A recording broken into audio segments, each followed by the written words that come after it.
നമസ്കാരം. ഹലോ ഡോക്ടറിലേക്ക് സ്വാഗതം. മഴക്കാലമാണ്. മഞ്ഞപ്പിത്തം പോലുള്ള രോഗങ്ങളെ കരുതിയിരിക്കേണ്ടത് വളരെയധികം അത്യാവശ്യമാണ്. മഞ്ഞപ്പിത്തം വരാതിരിക്കാൻ ശ്രദ്ധിക്കേണ്ട കാര്യങ്ങളെക്കുറിച്ചാണ് ഹലോ ഡോക്ടർ ഇന്ന് സംസാരിക്കുന്നത്. ഇന്ന് നമുക്കൊപ്പം ചേരുന്നത് തിരുവല്ല പുഷ്പഗിരി മെഡിക്കൽ കോളേജിലെ ജനറൽ മെഡിസിൻ വിഭാഗം assistant professor doctor OV Anees Ahmed കുരിക്കലാണ്. ഡോക്ടർ നമസ്കാരം. ഹലോ ഡോക്ടറിലേക്ക് സ്വാഗതം. നമസ്കാരം. പ്രേക്ഷകരെയും സ്വാഗതം ചെയ്യുന്നു. ഈ ഒരു വിഷയത്തിൽ നിങ്ങളുടെ സംശയങ്ങളുമായി താഴെ കാണുന്ന നമ്പറിൽ വിളിക്കാം. ഡോക്ടർ, മഴ കനത്തുകൊണ്ടിരിക്കുകയാണ്. ഈ ഒരു മഴക്കാലത്ത് പലപ്പോഴും പലതരത്തിലുള്ള അസുഖങ്ങൾ നമ്മളെ ബാധിക്കാം. അതിൽ വളരെ ഗൗരവത്തോടുകൂടി നമ്മൾ കാണേണ്ട ഒന്നാണ് മഞ്ഞപ്പിത്തം. മഞ്ഞപ്പിത്തത്തെ കരുതിയിരിക്കാൻ നമ്മൾ ശ്രദ്ധിക്കേണ്ട കാര്യങ്ങൾ എന്തൊക്കെയാണ്? നിങ്ങൾ പറഞ്ഞ പോലെ തന്നെ നമ്മുടെ നാട്ടിൽ മഴ വളരെയധികം ശക്തമായി പെയ്തുകൊണ്ടിരിക്കുകയാണ്. മഴയുടെ ഭാഗമായിട്ട് മഞ്ഞപ്പിത്തം കേസുകളിൽ ഒരുപാട് വർധനവ് കാണുന്നുണ്ട്. അപ്പൊ മഞ്ഞപ്പിത്തം പ്രധാനമായിട്ടും ഉണ്ടാക്കുന്നത് അല്ലെങ്കിൽ ഇൻഫെക്ഷസ് ആയിട്ട് വരുന്ന മഞ്ഞപ്പിത്തം എന്ന് പറയുന്നത് ഇപ്പോൾ കാണുന്നത് ഹെപ്പറ്റൈറ്റിസ് എ എന്ന് പറഞ്ഞ ഇൻഫെക്ഷൻ ആണ്. ഹെപ്പറ്റൈറ്റിസ് എയും അതുപോലെ ഹെപ്പറ്റൈറ്റിസ് ഇയും അത് ഫുഡ് വഴി, ആഹാരം വഴിയാണ് പകരുന്നത്. അപ്പൊ മഴ ഇങ്ങനെ കനത്ത് പെയ്യുന്ന ഒരു സാഹചര്യം വരുന്ന സമയത്ത് ഉള്ള കുഴപ്പം എന്തെന്ന് വെച്ച് കഴിഞ്ഞാൽ, നമ്മൾ ഈ ആഹാരം നോർമലായി ഹാൻഡിൽ ചെയ്യുന്നില്ലെങ്കിൽ, പാകം ചെയ്യുന്നത് കറക്റ്റ് അല്ലെങ്കിൽ, പിന്നെ മലമൂത്ര വിസർജനത്തിന് ശേഷം കൈ സോപ്പിട്ട് കഴുകുന്നില്ല, അങ്ങനത്തെ സിറ്റുവേഷൻ വരുവാണെങ്കിൽ ഈ ഹെപ്പറ്റൈറ്റിസ് എ പകരാനുള്ള സാധ്യത ഒരുപാട് കൂടുതലാണ്. അപ്പോൾ ഇതിൽ ഏറ്റവും പ്രധാനപ്പെട്ട സംഭവം, മഞ്ഞപ്പിത്തം വരാതെ സൂക്ഷിക്കാൻ വേണ്ടിയുള്ള ഏറ്റവും പ്രധാനപ്പെട്ട കാര്യം പേഴ്സണൽ ഹൈജീൻ എന്ന് പറഞ്ഞാൽ നമ്മുടെ ആരോഗ്യം, കൈ ഒക്കെ കഴുകി സോപ്പിട്ട് കൈയൊക്കെ കഴുകി വൃത്തിയായി സൂക്ഷിക്കുക എന്നുള്ളതാണ് ഏറ്റവും പ്രധാനപ്പെട്ട കാര്യം. രണ്ടാമത്തെ കാര്യം, നമ്മൾ ഉപയോഗിക്കുന്ന അല്ലെങ്കിൽ കഴിച്ചുകൊണ്ടിരിക്കുന്ന ആഹാരം അണുവിമുക്തമായ ആഹാരമാണെന്ന് ഉറപ്പുവരുത്തൽ. എന്ന് പറഞ്ഞാൽ നമ്മൾ ഈ തിരുവോരത്തെല്ലാം കിട്ടുന്ന ഭക്ഷണങ്ങളിൽ നന്നായി പാകം ചെയ്തിട്ടുണ്ട് എന്ന് ഉറപ്പുവരുത്തിയതിനു ശേഷം മാത്രം കഴിക്കുക. വെള്ളം കുടിക്കുന്നതിനകത്ത് തിളപ്പിച്ചാറിയ വെള്ളം മാത്രം കുടിക്കുക. തിളപ്പിച്ചാറിയ വെള്ളം എന്ന് പറഞ്ഞാൽ ഒരു 3 മിനിറ്റെങ്കിലും തിളയ്ക്കണം. എന്നാലേ ഇതിനകത്തുള്ള അണുക്കളെല്ലാം ചത്തുപോകത്തുള്ളൂ. അപ്പോ തിളപ്പിച്ചാറിയ വെള്ളം മാത്രം കുടിക്കുക. പിന്നെ പേഴ്സണൽ ഹൈജീൻ നിർബന്ധമായിട്ടും കാത്തു സൂക്ഷിക്കുക. വേറെ ഒരു കാര്യം എന്ന് വെച്ചാൽ, ഈ ഹെപ്പറ്റൈറ്റിസ് എയുടെ പോലെ തന്നെ കൂടുതലായിട്ട് കാണുന്ന ഒരു കേസാണ് എലിപ്പനി, ലെപ്റ്റോസ്പൈറോസിസ് എന്ന് പറയുന്ന എലിപ്പനി. അത് പ്രധാനമായിട്ടും എലിയുടെ എല്ലാം മൂത്രത്തിലാണ് ഇത് ഉണ്ടാകുന്നത്. ഈ ലെപ്റ്റോസ്പൈറ നമ്മുടെ ശരീരത്തിൽ കാലിലോ വല്ല മുറിവ് പോലെ ഉണ്ടെങ്കിൽ ആ മുറിവിലൂടെ ഇത് ശരീരത്തിനകത്തോട്ട് കയറി അതിന്റെ ഭാഗമായിട്ട്, ഈ ഇൻഫെക്ഷന്റെ ഭാഗമായിട്ട് കരളിനെയും കിഡ്നിയൊക്കെ ബാധിക്കുന്ന ഗുരുതരമായ ഒരു സാഹചര്യം ഉണ്ടാവും. ചിലപ്പോൾ ഡയാലിസിസ് തന്നെ വേണ്ടി വന്നേക്കും. അപ്പോൾ നമ്മൾ ഈ മഴയത്ത് ഇറങ്ങി നടക്കുന്ന സമയത്ത്, ഇപ്പൊ പുറത്തിറങ്ങാൻ പറ്റത്തില്ല, പുറത്തിറങ്ങി നടക്കുന്ന സമയത്ത് മഴ കാലില് മഴവെള്ളം അഴുക്കുവെള്ളമായിട്ട് കോണ്ടാക്ട് വരുവാണെങ്കിൽ ഉടനടി കാല് കഴുകി വൃത്തിയാക്കുക. പിന്നെ രണ്ടാമത്തെ കാര്യം, റിസ്ക് ഉള്ള ആൾക്കാർ, ഈ അസുഖം വരാൻ സാധ്യതയുള്ള ആൾക്കാർ ഡോക്സിസൈക്ലിൻ എന്ന് പറഞ്ഞ ഗുളിക കഴിക്കുക എന്നുള്ളതും വളരെ പ്രധാനമാണ്. ഓക്കെ ഡോക്ടർ, ഈ റിസ്ക് ഉള്ള ആളുകൾ എന്ന് പറഞ്ഞല്ലോ, അതിനെ നമുക്ക് ഏത് രീതിയിലൊക്കെ ഒന്ന് വിശദമാക്കാൻ പറ്റും? ഏതൊക്കെ ആളുകളാണ് ഇത്തരത്തിലുള്ള ഒരു മുൻകരുതലായിട്ട് ഈ ഒരു ഗുളിക സ്വീകരിക്കേണ്ടത്? ആ ഗുളിക കഴിക്കേണ്ടതിന്റെ പ്രത്യേകതകൾ എന്തൊക്കെയാണ്? ഏത് രീതിയിലാണ് കഴിക്കേണ്ടത്? അതിനെക്കുറിച്ച് കൂടി ഒന്ന് വിശദമാക്കാമോ?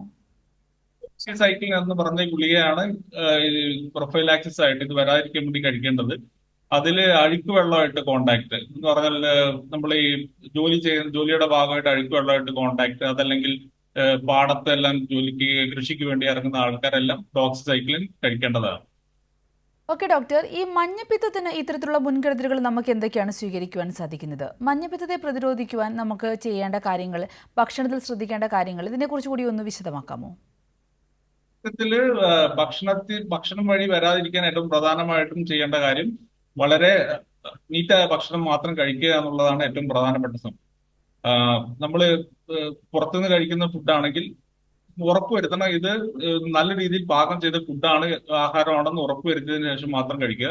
വീട്ടിൽ ഉപയോഗിക്കുന്ന ഭക്ഷണങ്ങളാണെങ്കിൽ നല്ല രീതിയിൽ പാകം ചെയ്യണം. പാകം ചെയ്തത് മാത്രം പോരാ, ചില ആളുകൾ ആഹാരം ഉണ്ടാക്കിയതിനു ശേഷം ഫ്രിഡ്ജിൽ വെക്കുന്ന സാഹചര്യം ഉണ്ടാകും. ഫ്രിഡ്ജിൽ വെക്കാതെ 2 മണിക്കൂറിൽ കൂടുതൽ പുറത്ത് വെക്കുകയൊക്കെ ആണെങ്കിൽ ഈ വൈറസ് റീആക്ടിവേറ്റഡ് ആവാൻ സാധ്യതയും കാര്യങ്ങളൊക്കെ ഉണ്ട്. അപ്പൊ അതുകൊണ്ട് ആഹാരം ഉണ്ടാക്കുന്നതിനകത്ത് നമ്മൾ ഉപയോഗിക്കുന്ന വെള്ളം, എന്ത് ആഹാരത്തിനാണെങ്കിലും വെള്ളം ഉപയോഗിക്കുന്നത് തിളപ്പിച്ചാറിയ വെള്ളം മാത്രം ഉപയോഗിക്കുക. പിന്നെ നമ്മൾ വാങ്ങുന്ന പഴങ്ങളും പച്ചക്കറികളൊക്കെ നല്ല രീതിയിൽ കഴുകണം. എന്ന് പറഞ്ഞാൽ ഈ ഇതിന്റെ സ്പ്രെഡ്, ഹെപ്പറ്റൈറ്റിസ് എ എന്ന് പറഞ്ഞ വൈറസ് സ്പ്രെഡ് ചെയ്യുന്നത് ഫീക്കോ ഓറൽ റൂട്ട് വഴിയാണ്. ഫീക്കോ ഓറൽ എന്ന് പറഞ്ഞാൽ ഒരാളുടെ അസുഖം ബാധിച്ച ഒരാളുടെ മലത്തിലൂടെയാണ് രോഗാണു പുറത്തോട്ട് പോകുന്നത്. അപ്പോൾ ഈ മലം തുറസായ സ്ഥലത്ത് ആരെങ്കിലും വിസർജനം ചെയ്യുന്നുണ്ടെങ്കിൽ, അല്ലെങ്കിൽ നമ്മൾ കുടിവെള്ളമായിട്ട് ഈ ഹെപ്പറ്റൈറ്റിസ് എ വൈറസ് അതിനകത്തോട്ട് കയറുകയാണെങ്കിൽ നമ്മൾ കഴിക്കുന്ന ആഹാരത്തിനകത്തും ഇത് വരാം. അപ്പൊ ഈ ഈച്ചകളെല്ലാം ഈ തുറസായ സ്ഥലത്ത് വെച്ചിരിക്കുന്ന പഴങ്ങളിലും പച്ചക്കറികളിലും ഈച്ചകളൊക്കെ വന്നിരിക്കുകയാണെങ്കിൽ ആ ആഹാരം നമ്മൾ കഴിക്കുന്ന സിറ്റുവേഷൻ, ആ സാഹചര്യത്തിൽ കഴുകാതെ കഴിക്കുന്ന സാഹചര്യത്തിൽ നമുക്ക് ഹെപ്പറ്റൈറ്റിസ് എ വരാനുള്ള സാധ്യത ഒരുപാട് കൂടുതലാണ്. അങ്ങനെ ഒരു സാഹചര്യം വരാതിരിക്കാൻ വേണ്ടി ഏറ്റവും പ്രധാനമായിട്ടും ചെയ്യേണ്ടത്, നിങ്ങൾ വാങ്ങുന്ന പച്ചക്കറികളും പഴങ്ങളും പഴവർഗ്ഗങ്ങളെല്ലാം നല്ല രീതിയിൽ വൃത്തിയാക്കിയതിനു ശേഷം, വെള്ളത്തിൽ കഴുകി വൃത്തിയാക്കിയതിനു ശേഷം മാത്രം കഴിക്കുക. ഇതാണ് ഏറ്റവും പ്രധാനപ്പെട്ട സംഭവം. പിന്നെ ഒരാൾക്ക്, ഇപ്പൊ നമ്മുടെ വീട്ടിൽ ആർക്കെങ്കിലും ഹെപ്പറ്റൈറ്റിസ് എ എന്ന് പറഞ്ഞ അസുഖം ഉണ്ടെങ്കിൽ, മഞ്ഞപ്പിത്തം പോലെ ഉണ്ടെങ്കിൽ, നമ്മൾ ബാക്കി ആ വീട്ടിൽ താമസിക്കുന്ന ആൾക്കാർ, അല്ലെങ്കിൽ ഹോസ്റ്റൽ പോലത്തെ സാഹചര്യങ്ങൾ, അവിടെ അങ്ങനെയുള്ള സന്ദർഭങ്ങളിൽ ഒരാൾക്ക് ഈ ഹെപ്പറ്റൈറ്റിസ് ഉണ്ടെങ്കിൽ ബാക്കി അവിടെ കൂടെയുള്ള ആളുകൾ തീർച്ചയായും അതിനെതിരെ പ്രതിരോധ നടപടികൾ എടുക്കണം. എന്ന് പറഞ്ഞാൽ പേഴ്സണൽ ഹൈജീൻ, നമ്മുടെ വ്യക്തി ശുചിത്വമാണ് ഏറ്റവും പ്രധാനപ്പെട്ട സംഭവം. അസുഖമുള്ള വ്യക്തമാണ് ഡോക്ടർ. ആളുകൾ ഞാനൊന്ന് ഇടപെടുകയാണ്. നമ്മളോടൊപ്പം ഒരു പ്രേക്ഷകൻ ചേരുന്നു, എറണാകുളത്ത് നിന്നും അബ്ദുൽ ഖാദർ. അബ്ദുൽ ഖാദർ, ഡോക്ടറോട് ചോദിച്ചോളൂ. ഹലോ, പറഞ്ഞോളൂ, കേൾക്കാം. ഡോക്ടർ, എന്റെ പേര് അബ്ദുൽ ഖാദർ. ഞാൻ എറണാകുളത്ത് വിളിക്കണേ.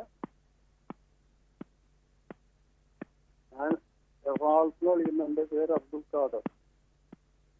പറഞ്ഞോളൂ, കേൾക്കാം, പറഞ്ഞോളൂ. വാട്ടർ പ്യൂരിഫയർ വെള്ളം തിളപ്പിക്കാതെ കുടിച്ച കുഴപ്പമുണ്ടോ? വാട്ടർ പ്യൂരിഫയറില് ക്ലിയർ ആയില്ല, ഒന്നുകൂടെ പറയാം. വാട്ടർ പ്യൂരിഫയറിൽ നിന്നുള്ള വെള്ളം തിളപ്പിക്കാതെ കുടിച്ചാൽ കുഴപ്പമുണ്ടോന്ന്? വാട്ടർ പ്യൂരിഫയറിലെ വെള്ളം തിളപ്പിക്കാതെ കുടിച്ചാൽ കുഴപ്പമുണ്ടോന്നാണ് ചോദിക്കുന്നത്, അല്ലേ? അതെ ഡോക്ടർ. അതെ അതെ അതെ, വാട്ടർ പ്യൂരിഫയറിൽ വെള്ളം തിളപ്പിച്ച് ഉപയോഗിക്കുന്നതാണ് സേഫ്. ഈ പറഞ്ഞ രോഗാണുക്കളെല്ലാം 85°C നമ്മൾ ചൂട് കൊടുത്താൽ മാത്രമേ ഈ രോഗാണുക്കൾ ചത്തുപോകത്തുള്ളൂ. അപ്പോൾ വാട്ടർ പ്യൂരിഫയറിലെ വെള്ളം പോലും തിളപ്പിച്ച് മാത്രം ഉപയോഗിക്കുന്നതാണ് ആരോഗ്യത്തിന് നല്ലത്. വാട്ടർ പ്യൂരിഫയർ അണുനാശിനിയാന്ന് പറയണു. അല്ല, ഇങ്ങനത്തെ രോഗാണുക്കളെ സ്പ്രെഡ് വരുന്ന സാഹചര്യത്തിൽ ഈ 85°C ചൂട് അതിനകത്ത് കിട്ടത്തില്ലല്ലോ. അപ്പൊ അത് കിട്ടുന്ന സാഹചര്യം തിളപ്പിച്ച് ഉപയോഗിക്കുന്നത് തന്നെയാണ് ഏറ്റവും സേഫ്. പ്രേക്ഷകന് വ്യക്തമായി എന്ന് കരുതുന്നു. തിളപ്പിച്ചാറിയ വെള്ളം കുടിക്കേണ്ടത് വളരെയധികം അത്യാവശ്യമാണ് ഡോക്ടർ. അതുപോലെ തന്നെയുള്ള മറ്റൊരു പ്രധാനപ്പെട്ട പ്രശ്നം, നമ്മൾ പലപ്പോഴും ഈ ഒരു മഴക്കാലത്ത് പലതരത്തിലുള്ള അസുഖങ്ങൾ ഉണ്ടാവാം. ഇതിലെ മഞ്ഞപ്പിത്തത്തിന്റെ ലക്ഷണങ്ങൾ നമുക്ക് എങ്ങനെ തിരിച്ചറിയുവാൻ സാധിക്കും? അത് മഞ്ഞപ്പിത്തത്തിന്റെ ലക്ഷണം എന്ന് പറഞ്ഞാൽ പേരിൽ തന്നെ നമുക്കറിയാം, മഞ്ഞ നിറം ആണ് വരുന്നത്, ശരീരത്തിന് മഞ്ഞ നിറം വരുന്നു. പക്ഷെ ഒറ്റയടിക്ക് തന്നെ മഞ്ഞ നിറം വന്നുകൊള്ളണമെന്നില്ല. തുടക്കത്തിൽ ആദ്യം വരുന്നത് ക്ഷീണം പോലെയായിരിക്കും, വളരെയധികം ക്ഷീണം വരുന്നു, വയറുവേദന ഉണ്ടാവാം, ഛർദിൽ വരാം, ഛർദില്. പിന്നെ ഈ പറഞ്ഞ പോലെ നമ്മുടെ ശരീരം മഞ്ഞ നിറമായിട്ട് വരും. മഞ്ഞ നിറം എന്ന് പറഞ്ഞാൽ ശരീരത്തിന്, തൊലിക്ക് മാത്രമല്ല, കണ്ണിന് മഞ്ഞ നിറം വരുന്നു, മൂത്രം മഞ്ഞ നിറമായിട്ട് വരുന്നു. പിന്നെ ക്ഷീണം, വിട്ടുമാറാത്ത ക്ഷീണം ആണ് ഏറ്റവും പ്രധാനപ്പെട്ട സംഭവം. വയറുവേദന, നല്ല ശക്തമായ വയറുവേദനയും ഇതിന്റെ ഭാഗമായിട്ട് വരാം. പിന്നെ ചില ആളുകളിൽ ബിലിറൂബിൻ എന്ന് പറഞ്ഞ് ഇത് ഒരുപാട് കൂടുതലായിട്ട് വരുവാണെങ്കിൽ ചൊറിച്ചിൽ, ദേഹം മൊത്തം ചൊറിച്ചിലായിട്ടും വരാം.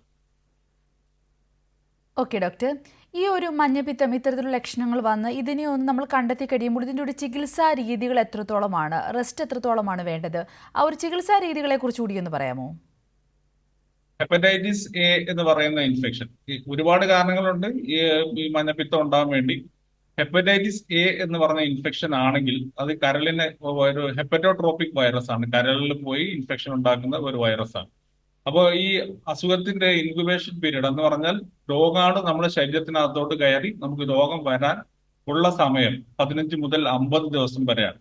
ഒരു ആവറേജ് 28 ദിവസത്തോളം നമുക്ക് ആവറേജ് ആയിട്ട് എടുക്കാം. അപ്പോൾ ഈ പറഞ്ഞ ഇൻക്യുബേഷൻ പീരീഡ് കഴിഞ്ഞാൽ നമുക്ക് വരുന്ന രോഗലക്ഷണങ്ങളാണ് ഞാൻ നേരത്തെ പറഞ്ഞത്. ഇങ്ങനത്തെ എന്തെങ്കിലും രോഗലക്ഷണങ്ങൾ ഒരാൾക്ക് വന്നു കഴിഞ്ഞാൽ, ശരീരം ഒരുപാട് ക്ഷീണം വരുന്നു, ഛർദ്ദിക്കുന്നു, അല്ലെങ്കിൽ വയറുവേദന വരുന്നു, ആഹാരത്തിനോട് മടുപ്പ് തോന്നുന്നു, അങ്ങനെയൊക്കെയുള്ള സാഹചര്യം വന്നു കഴിഞ്ഞാൽ പിന്നെ കണ്ണിൽ മഞ്ഞ നിറം വരുന്നു, മൂത്രം മഞ്ഞ നിറമാവുന്നു, അല്ലെങ്കിൽ ദേഹത്ത് ചൊറിച്ചിൽ വരുന്നത് അങ്ങനെയൊക്കെ വന്നു കഴിഞ്ഞാൽ ഉടനടി തൊട്ടടുത്തുള്ള ആശുപത്രിയിൽ പോയി ബ്ലഡ് ടെസ്റ്റ് ചെയ്ത് നോക്കേണ്ടതാണ്. ഈ വൈറൽ ഹെപ്പറ്റൈറ്റിസ് ആണെങ്കിൽ അതിൽ വരുന്നത് ലിവർ എൻസൈംസ് കൂടുതലായിരിക്കും. ലിവർ എൻസൈംസ് എന്ന് പറയുന്നത് SGOT SGPT എന്ന് പറയുന്നത് കൂടുതലായിരിക്കും. അത് നോർമലി 40-ൽ താഴെ വേണ്ടത് 1000-ന്റെ മേളിലായിരിക്കും വൈറൽ ഹെപ്പറ്റൈറ്റിസ് A, E എന്ന് അതിനകത്ത് വരുന്നത്. പിന്നെ അതേപോലെ ഓക്കെ ഡോക്ടർ, ബിലിറൂബിൻ ഞാൻ എന്ന് പറയുന്ന ഇടപെടുകയാണ്. നമുക്ക് ഈ ചോദ്യത്തിലേക്ക് തിരികെ വരാം. ഇപ്പൊ നമ്മളോടൊപ്പം ഒരു പ്രേക്ഷകൻ ചേരുകയാണ്, വെടിവെച്ചൻ കോവിൽ നിന്നും ജയകുമാർ. ജയകുമാർ, ഡോക്ടറോട് ചോദിച്ചോളൂ. Hello doctor. ഹലോ. ചോദിച്ചോളൂ, ഡോക്ടർ കേൾക്കുന്നുണ്ട്. ആ ഡോക്ടറുടെ പിന്നെ പ്രിക്കോഷണറി മെഷർ എന്ന നിലയിൽ ഡോക്സിസൈക്ലിൻ കഴിക്കുന്ന കാര്യം ഡോക്ടർ അഡ്വൈസ് ചെയ്തായിരുന്നു. പക്ഷെ അതിന്റെ ഡോസേജ് ഒന്ന് സ്പെസിഫിക് കൊള്ളായിരുന്നു. ഡോസേജും കഴിക്കേണ്ട ക്രമവും. അത് 100 മില്ലിഗ്രാം ടാബ്ലറ്റ് 100 മില്ലിഗ്രാം ആണ് കഴിക്കേണ്ടത്.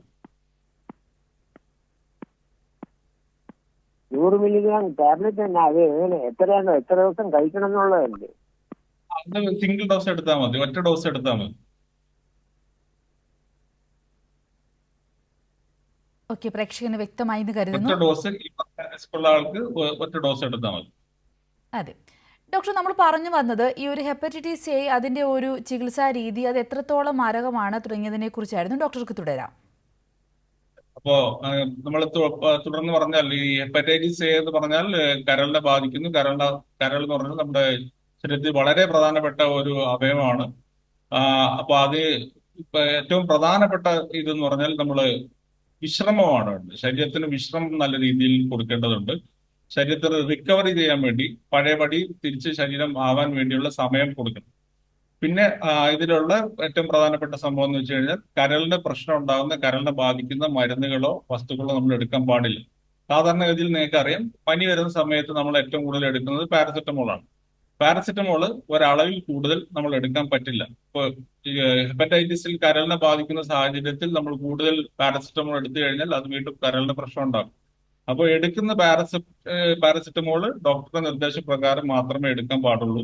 പിന്നെ ബ്ലഡ് ടെസ്റ്റുകൾ ചെയ്ത് ഒരുപാട് ലിവർ എൻസൈംസ് കൂടുതൽ, ബിലിറൂബിന് കൂടുതലുണ്ടെങ്കിൽ തീർച്ചയായും ഹോസ്പിറ്റലിൽ അഡ്മിറ്റ് ആയിട്ട് പിന്നെ അതിന്റെ ചികിത്സയായിട്ട് സപ്പോർട്ടീവ് കെയർ എന്ന് പറയുന്നതാണ് ഏറ്റവും പ്രധാനപ്പെട്ട. ഇതൊരു വൈറൽ ഇൻഫെക്ഷൻ ആണെങ്കിലും ഹെപ്പറ്റൈറ്റിസ് എക്കെതിരെ ഒരു പ്രത്യേക മരുന്ന്, ഹെപ്പറ്റൈറ്റിസ് എ എന്ന് പറഞ്ഞ വൈറസിനെ ഇല്ലാതാക്കാൻ വേണ്ടി ഒരു മരുന്നില്ല. ബട്ട് സപ്പോർട്ടീവ് കെയർ, ഇതിന്റെ ഭാഗമായിട്ട് കോംപ്ലിക്കേഷൻസ് ഒരുപാട് വരാം. കരളുടെ പ്രവർത്തനം കുറെ, പിന്നെ ആളുകൾക്ക് ഛർദിലും വയറിളക്കവും ഒക്കെ ഉണ്ടെങ്കിൽ ശരീരത്തിനകത്തുള്ള എലമെന്റ്സ്, ലവണങ്ങൾ കുറയും. സോഡിയം, ഡോക്ടർ, പൊട്ടാസ്യം ഒരിക്കൽ കൂടി ഞാൻ ഇടപെടുകയാണ്. നമ്മളോടൊപ്പം മറ്റൊരു പ്രേക്ഷക ചേരുന്നു, ജാർഖണ്ഡിലെ റാഞ്ചിയിൽ നിന്നും ബിന്ദു. ബിന്ദു, ഡോക്ടറോട് ചോദിച്ചോളൂ. Good afternoon sir. പറഞ്ഞോ. Good afternoon sir.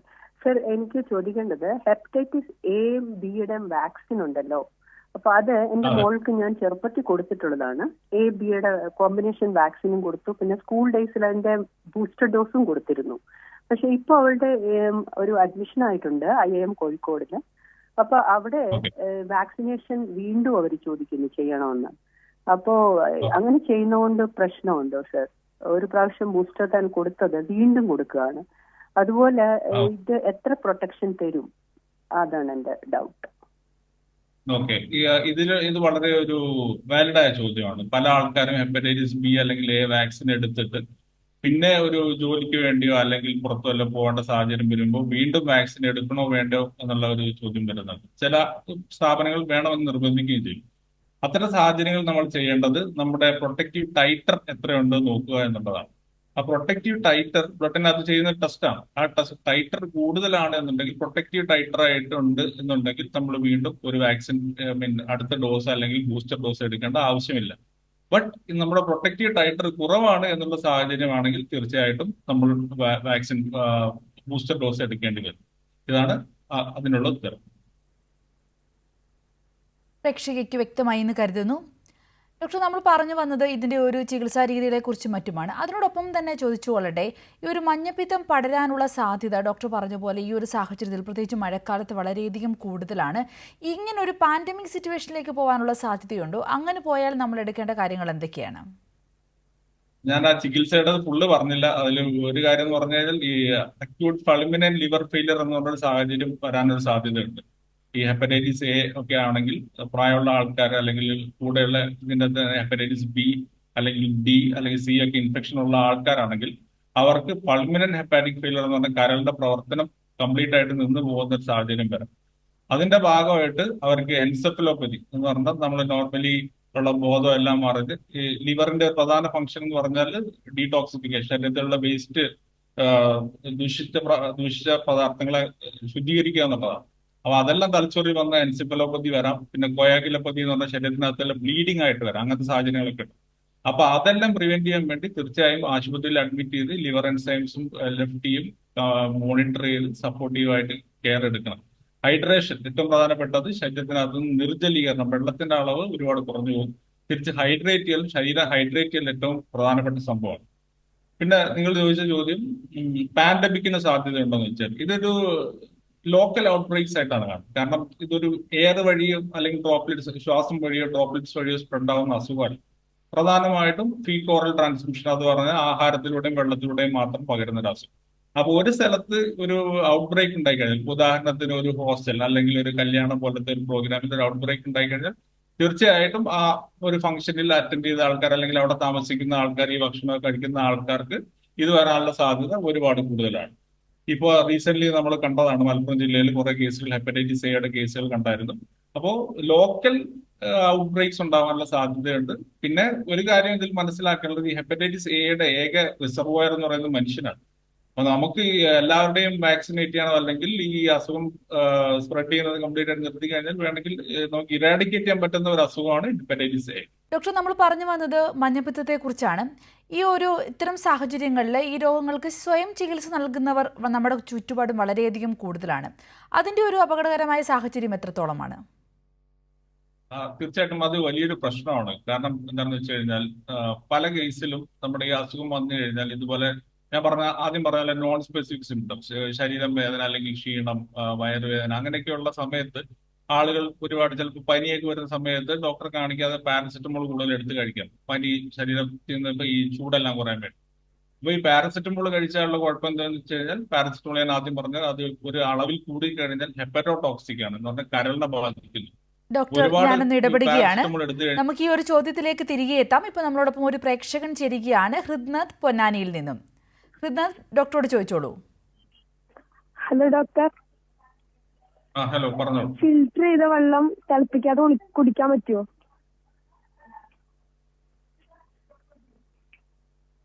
പറഞ്ഞോളൂ, കേൾക്കാം.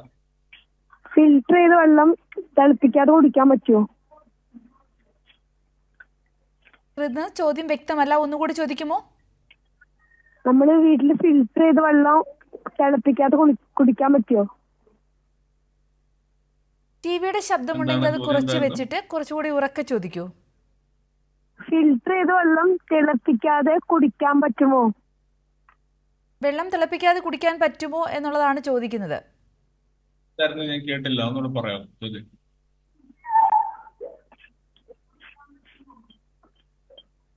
ഫിൽറ്റർ ചെയ്ത വെള്ളം തിളപ്പിക്കാതെ കുടിക്കാൻ പറ്റുമോ എന്നാണ് ഹൃദ്നാഥിന്റെ സംശയം. വെള്ളം നിർബന്ധമായിട്ട് തിളപ്പിച്ച് മാത്രമേ കുടിക്കാൻ പറ്റൂ. ഞാൻ പറഞ്ഞ പോലെ 85 ഡിഗ്രിയോളം ചൂടുണ്ടെങ്കിൽ മാത്രമേ ഈ ഹെപ്പറ്റൈറ്റിസ് എ പോലത്തെ വൈറസുകൾ ഇനാക്ടിവേറ്റഡ് ആവത്തുള്ളൂ. അല്ലാതെ കുടിക്കുന്ന പക്ഷം വൈറസ് ആക്റ്റീവ് ആയിരിക്കും, നമുക്ക് ഇൻഫെക്ഷൻ വരാനുള്ള സാധ്യത ഒരുപാട് കൂടുതലാണ്. വ്യക്തമായി എന്ന് കരുതുന്നു. ഡോക്ടർ, നമുക്ക് നമ്മുടെ ചോദ്യത്തിലേക്ക് തിരികെ എത്താം. സ്വയം ചികിത്സ മഞ്ഞപ്പിത്തത്തിന് എത്രത്തോളം ഗുരുതരമാണ് എന്ന വിഷയമാണ് ഡോക്ടർ പറഞ്ഞുകൊണ്ടിരുന്നത്. ഡോക്ടറിന് തുടരാം. പാരസെറ്റമോൾ നമ്മൾ കൂടുതലായിട്ട് കഴിച്ചു കഴിഞ്ഞാൽ, ഇപ്പൊ പനി എന്താണ്, പനി ഒരു ഡയഗ്നോസിസ് അല്ലെങ്കിൽ അസുഖമല്ല, അതൊരു സിംറ്റം ആണ്, രോഗലക്ഷണമാണ്. പല അസുഖങ്ങളുടെ ഭാഗമായിട്ട് ഈ പനി വരാം. ഇപ്പൊ ഞാൻ നേരത്തെ പറഞ്ഞ പോലെ എലിപ്പനിയുടെ ഭാഗമായിട്ട് പനി വരാം, മഞ്ഞപ്പിത്തത്തിന്റെ ഭാഗമായിട്ട് പനി വരാം. അപ്പൊ നമ്മൾ ഈ പാരസെറ്റമോൾ മാത്രം കഴിച്ചുകൊണ്ടിരുന്നാൽ കരളിനെ ബാധിക്കാം. കരളിനെ ബാധിച്ചു കഴിഞ്ഞാൽ ലിവർ ഫെയിലിയറിലോട്ട് പോകും. രണ്ടാമത്തെ കാര്യം, എലിപ്പനിയാണെങ്കിൽ ഡോക്സിസൈക്ലിൻ ഗുളിക കഴിച്ചില്ലെങ്കിൽ അല്ലെങ്കിൽ അതിൻ്റെതായ ട്രീറ്റ്മെന്റ് IV ആന്റിബയോട്ടിക്കുകൾ എടുത്തില്ലെങ്കിൽ, പെൻസിലിൻ പോലത്തെ ആന്റിബയോട്ടിക്സ് എടുത്തില്ലെങ്കിൽ അസുഖം മാറാൻ പോകുന്നില്ല, അത് കോംപ്ലിക്കേഷൻ ആവും. എലിപ്പനിയുടെ കോംപ്ലിക്കേഷൻ എന്ന് പറഞ്ഞു കഴിഞ്ഞാൽ കരളിനെയും കിഡ്നിയെല്ലാം ബാധിച്ച് ബീൽ സിൻഡ്രോം എന്ന് പറഞ്ഞ ഗുരുതരമായ ജീവന് തന്നെ ഭീഷണി വരുന്ന ഒരു സാഹചര്യം ഉണ്ടാകും. പിന്നെ ചില ആൾക്കാർ ചെയ്യുന്ന കാര്യം, മഞ്ഞപ്പിത്തം കണ്ടു കഴിഞ്ഞാൽ ഒരു ഒറ്റമൂലിയൊക്കെ പോയി കഴിക്കുന്ന അങ്ങനെ ഒരു ഇത് കാണാറുണ്ട്. അപ്പൊ അത് അങ്ങനത്തെ ഇതൊക്കെ എന്ന് പറഞ്ഞാൽ കരളിന് ഒരുപാട് ദോഷം ചെയ്യുന്നു. ഈ പറഞ്ഞ അസുഖം മാറുന്നുമില്ല, അതിന്റെ ഭാഗമായിട്ട് കോംപ്ലിക്കേഷൻ ആയിട്ട് ലിവർ ഫെയിലിയർ വരുന്ന ഒരു സാഹചര്യം ഉണ്ടാകും.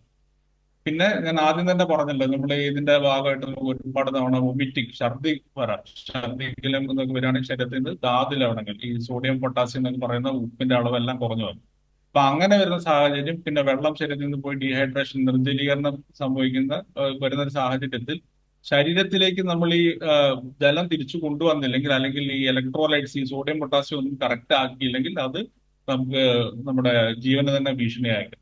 അപ്പോൾ ഞാൻ ആദ്യം പറഞ്ഞ ആ രോഗലക്ഷണങ്ങൾ എന്തെങ്കിലും ഉണ്ടെങ്കിൽ തീർച്ചയായിട്ടും ഒരു ഡോക്ടറെ അടുത്ത് പോയി കണ്ട് രക്തം പരിശോധിക്കുക. ഈ മഞ്ഞപ്പിത്തത്തിന്റെ ഒക്കെ ആണെങ്കിൽ ബ്ലഡ് ടെസ്റ്റ് ചെയ്ത്, ലിവർ ഫംഗ്ഷൻ ടെസ്റ്റ് ചെയ്താൽ അറിയാം. എലിപ്പനിയുടെ ആണെങ്കിൽ തന്നെ എലിപ്പനിയുടെ ബ്ലഡ് ടെസ്റ്റുകൾ ചെയ്ത് കഴിഞ്ഞാൽ അതിനകത്ത് നിന്ന് കിട്ടും. ക്രിയാറ്റിനൊക്കെ ചിലപ്പോൾ കൂടുതൽ വരാം.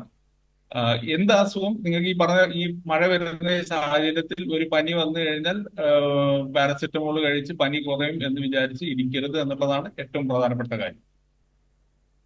വ്യക്തമാണ് ഡോക്ടർ. ഒരല്പം കൂടി വ്യക്തതയ്ക്ക് വേണ്ടി ചോദിക്കുകയാണ്. പലപ്പോഴും മഞ്ഞപ്പിത്തത്തിന് ഈ ഒരു നാട്ടു ചികിത്സകൾ അല്ലെങ്കിൽ പച്ചില മരുന്ന്, ഒറ്റമൂലി തുടങ്ങിയവയുടെയൊക്കെ ഉപയോഗമുണ്ട്. അപ്പം അത്തരത്തിലുള്ള അങ്ങനെയുള്ള ചികിത്സാ രീതികളെ നമുക്ക് എങ്ങനെ കൈകാര്യം ചെയ്യാം, അല്ലെങ്കിൽ അത് ഈ മഞ്ഞപ്പിത്തത്തിന്റെ ഗുരുതരാവസ്ഥയിലേക്ക് കൊണ്ടുവന്ന് എത്തിക്കാറുണ്ടോ? അത് പലപ്പോഴും കണ്ടുവരുന്ന സംഭവം, ആളുകൾ കറക്റ്റ് സമയത്ത് ചികിത്സ എടുക്കാതെ ഈ ഒറ്റമൂലിയൊക്കെ കഴിച്ച് അല്ലെങ്കിൽ പച്ചമരുന്ന് ഒക്കെ കഴിച്ച് അസുഖം കൂടുതൽ മൂർച്ഛിച്ച് അതിനുശേഷം വളരെ ഗുരുതരമായ അവസ്ഥയിലാണ് തിരിച്ച് നമ്മുടെ ആശുപത്രിയിൽ വരുന്നത്. നമ്മുടെ ഇംഗ്ലീഷിൽ ഒരു പ്രോവർബ് ഉണ്ടല്ലോ, A stitch in time saves nine എന്ന് പറഞ്ഞാൽ കറക്റ്റ് സമയത്ത് നമ്മളൊരു ഇന്റർവെൻഷൻ ചെയ്യുകയാണെങ്കിൽ നമുക്ക് ആ അസുഖത്തിന്റെ പ്രോഗ്രഷൻ പ്രിവെന്റ് ചെയ്യാം, അത് മുന്നോട്ട് പോകുന്നത് തടഞ്ഞു നിർത്തും. അപ്പൊ ഈ മഞ്ഞപ്പിത്തത്തിന്റെ ഒക്കെ തുടക്കത്തിൽ തന്നെ നമ്മൾ അതിന്റെ കറക്റ്റ് ചികിത്സ എടുത്തു കഴിഞ്ഞാൽ അത് ഗുരുതരമായ സ്റ്റേറ്റിലേക്ക് പോകുന്നതിൽ നിന്ന് നമുക്ക് തടയാം. ഈ പറഞ്ഞ മരുന്നുകൾ, ഈ ഒറ്റമൂലിയും പച്ചമരുന്നൊക്കെ കഴിച്ചു കഴിഞ്ഞാൽ അത് കരളിന്റെ പ്രവർത്തനം വീണ്ടും അവതാളത്തിലാക്കി ലിവർ ഫെയിലിയർ എന്ന് പറഞ്ഞ ഒരു സാഹചര്യത്തിലേക്ക് പോകാം. നമ്മൾ കണ്ടിട്ടുള്ള ഒരു കേസ് എന്ന് പറഞ്ഞു കഴിഞ്ഞാൽ, ഇത് കഴിച്ച് ട്രാൻസിയന്റ് ആയിട്ട് താൽക്കാലികമായി ലിവർ എൻസൈംസും ബിലിറൂബിനും ഒന്ന് കുറഞ്ഞു, പിന്നെ അതിനുശേഷം കരൾ ഫെയിലിയറിലോട്ട് പോയി. ആ ഒരു രോഗിക്ക് ലിവർ ട്രാൻസ്പ്ലാന്റ് വരെ ചെയ്യേണ്ട വന്ന ഒരു സാഹചര്യം ഉണ്ടായിട്ടുണ്ട്. അപ്പോൾ ഈ പറഞ്ഞ പോലെ ലിവർ എൻസൈംസ് അല്ലെങ്കിൽ ലിവർ ഫംഗ്ഷൻ ടെസ്റ്റിൽ എന്തെങ്കിലും അബ്നോർമാലിറ്റി അല്ലെങ്കിൽ എന്തെങ്കിലും പ്രശ്നം കണ്ടു കഴിഞ്ഞാൽ തീർച്ചയായും ഡോക്ടറെ കണ്ട് അതിന്റെ ചികിത്സ എടുക്കണം. ഈ പറഞ്ഞ പോലെ ഹെപ്പറ്റൈറ്റിസ് എ മാത്രമല്ല, ഒരുപാട് കാരണങ്ങളുണ്ട് ഈ ജോണ്ടിസ് അല്ലെങ്കിൽ നമ്മുടെ കണ്ണുകൾ മഞ്ഞ നിറം വരാൻ വേണ്ടി. അപ്പൊ അതിന്റെ എല്ലാം ചികിത്സ വ്യത്യാസമുണ്ട്. ഇപ്പൊ ഉദാഹരണത്തിന് സ്ത്രീകളിൽ കാണുന്ന ഓട്ടോ ഇമ്മ്യൂൺ ഹെപ്പറ്റൈറ്റിസ് എന്ന് പറഞ്ഞ അസുഖമൊക്കെയാണ്. അപ്പൊ അതിലും ഇതുപോലെ മഞ്ഞയെല്ലാം വരാം. പിന്നെ വിൽസൺസ് ഡിസീസ് എന്നൊക്കെ പറഞ്ഞ് കോപ്പർ, ശരീരത്തിനകത്ത് കോപ്പർ അടിഞ്ഞു കൂടി വരുന്ന അസുഖമുണ്ട്. പിന്നെ ചില ആളുകളിൽ ജന്മന ബിലിറൂബിൻ കൂടുതലായിട്ട് വരുന്ന ഗിൽബർട്ട് സിൻഡ്രോം, ട്യൂവിൻ ജോൺസൺ അങ്ങനെ പറഞ്ഞ അസുഖങ്ങളൊക്കെ ഉണ്ട്. ഇതിന്റെ എല്ലാം ചികിത്സ വ്യത്യാസമുണ്ട്, എല്ലാത്തിനും ഒരേ തരം ചികിത്സയല്ല. അപ്പോൾ ശരീരം മഞ്ഞയായിട്ട് കണ്ടു കഴിഞ്ഞാൽ അല്ലെങ്കിൽ മൂത്രം മഞ്ഞ നിറം കണ്ടു കഴിഞ്ഞാൽ ആദ്യം നമ്മൾ കണ്ടുപിടിക്കേണ്ടത് ഇത് എന്താണ് ഇതിന്റെ കാരണം എന്നുള്ളതാണ്. എന്നിട്ട് അതിനനുസരിച്ചാണ് ചികിത്സ എടുക്കേണ്ടത്. വ്യക്തമാണ് ഡോക്ടർ. ഈ ഭക്ഷണ കാര്യത്തിൽ ഡോക്ടർ ശ്രദ്ധിക്കുന്ന കാര്യങ്ങൾ പറഞ്ഞല്ലോ. പലപ്പോഴും പറഞ്ഞു കേട്ടിട്ടുണ്ട് മഞ്ഞപ്പിത്തം ബാധിച്ചാൽ ഉപ്പ് അധികം കഴിക്കാൻ പാടില്ല, ഉപ്പ് ഒട്ടും തന്നെ കഴിക്കാൻ പാടില്ല. ഈ ഒരു ഭക്ഷണത്തിൽ നമ്മൾ ശ്രദ്ധിക്കേണ്ട കാര്യങ്ങളെക്കുറിച്ച് കൂടി ഒന്ന് വിശദമാക്കാമോ? ഭക്ഷണത്തിന്റെ കേസിൽ ഈ സംഭവം പലപ്പോഴും പറയുന്നതാണ്, നമ്മൾ ഉപ്പ് ഒട്ടും കഴിക്കാൻ പാടില്ല, വളരെയധികം റെസ്ട്രിക്ട് ചെയ്യണമെന്ന് പറയുന്നത്. പക്ഷെ അങ്ങനെയില്ല. സോൾട്ട് നമുക്ക് നോർമലി കഴിക്കാം. പിന്നെ ഉള്ളത് സിറോസിസ് എന്ന് പറഞ്ഞ അസുഖം, ഹെപ്പറ്റൈറ്റിസ് ബി, സി എന്നൊക്കെ പറയുന്നത് സിറോസിസ് എന്ന് പറഞ്ഞ സ്റ്റേറ്റിലോട്ട് വരാം. സിറോസിസ് എന്ന് പറഞ്ഞാൽ കരള് ചുരുങ്ങി വയറിനകത്ത് വെള്ളക്കെട്ടൊക്കെ വന്ന് നീരായിട്ട് വരുന്ന സാഹചര്യമുണ്ട്.